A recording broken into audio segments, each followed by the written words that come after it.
اب آپ کو بتائیں کہ MKM پاکستان کے کنوینر ڈاکٹر خالد مقبول صدیقی کی نواب شاہ آمد۔ خالد مقبول صدیقی کے ہمراہ وفاقی وزیر امین الحق بھی موجود تھے۔ خالد مقبول نے میڈیا سے گفتگو بھی کی، آئیے آپ کو سنواتے ہیں۔ اور آج بھی تمام تر ناانصافیوں کے باوجود،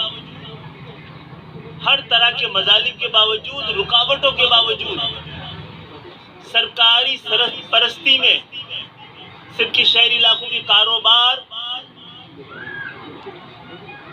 کو نقصان پہنچانے کے باوجود وفاق کے بجٹ میں بھی 65 سے 70% آج بھی سندھ کے شہری علاقے دے رہے ہیں۔ اور میں یہ سمجھتا ہوں کہ معاملہ یہ بھی ہے کہ وہ جو طرز سیاست ہم نے اپنائی پاکستان کی جاگیردارانہ جمہوریت میں، اس کو جینوئن جمہوریت بنانے کے لیے